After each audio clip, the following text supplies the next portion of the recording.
Au menu de l'actu de ce mardi 16 mai, Aston Martin célèbre ses bons résultats en Formule 1, l'opération Choose France, Lando Norris a reçu sa nouvelle McLaren et le Charade Super Show. Allez, c'est parti pour ton Automoto Express. Avant de commencer, Renault a dévoilé ce matin le nom de son futur SUV coupé, le Rafale. Rien à voir avec l'avion de chasse de Dassault. Il fait référence à un avion de course produit par la société Renault Caudron en 1934. Le Renault Rafale sera présenté officiellement le 18 juin prochain.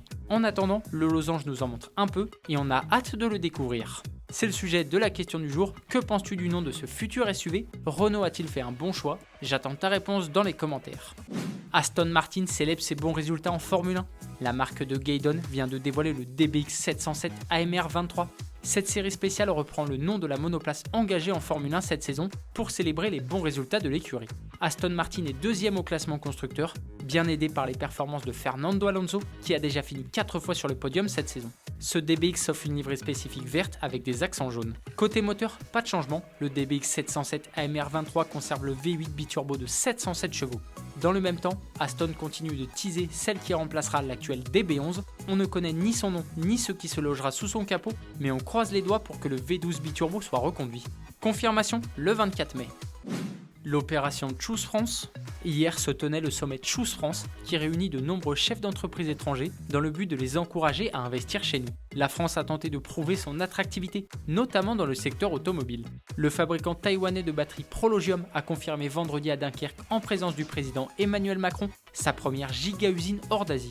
Cet investissement de 5 milliards 200 millions d'euros devrait engendrer 3000 emplois dans la région. De son côté, PowerDot, le leader européen de la recharge rapide pour véhicules électriques, va installer plus de 8000 points de recharge supplémentaires en France d'ici 2025, soit un investissement de 140 millions d'euros. Cette opération générera 66 emplois directs dans le pays. Elon Musk, le patron de Tesla et de Twitter, était également de la partie. Il a même eu droit à un entretien privé avec Emmanuel Macron et un déjeuner avec le ministre de l'économie Bruno Le Maire. Lando Norris a reçu son nouveau jouet. Le pilote de l'écurie McLaren en F1 a reçu son nouveau monstre, une McLaren 765 LT Speeder un peu spéciale. Conçu avec McLaren Special Operation, ce modèle unique a été produit spécialement pour Lando Norris. Le Britannique a choisi de vêtir sa McLaren d'une robe en carbone apparent gloss blue, contrastée par des éléments aérodynamiques en carbone satiné et rehaussée par des petites touches de jaune qui rappellent le logo de Peugeot Sport Engineered. A l'intérieur, l'ambiance est la même, du bleu marine et beaucoup de carbone. Les sièges sont même brodés avec la marque du pilote britannique. Pour rappel, la 765 LT est animée par un V8 biturbo de 765 chevaux, de quoi lui permettre de réaliser le 0 à 100 en 2 secondes 8. Un sacré jouet. Le Charade Super Show est de retour.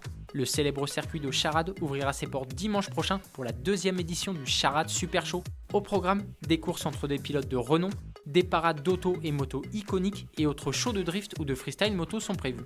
Et grosse surprise, le tracé originel long de 8 km avec ses 48 virages sera exceptionnellement réouvert le temps d'une matinée.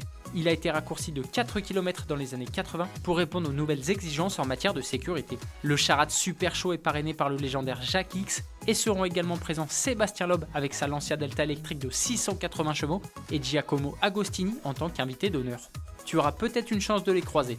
C'est le moment de revenir sur la question d'hier. Je te demandais si tu pensais que réserver le bonus écologique aux voitures produites en Europe était une bonne chose, et pour vous c'est une bonne idée. Lucas Raginel, pour toi ça pourrait être une bonne solution pour acheter plus de véhicules français. Automoto Express est terminé pour aujourd'hui, on se retrouve dès demain, bonne soirée, allez ciao!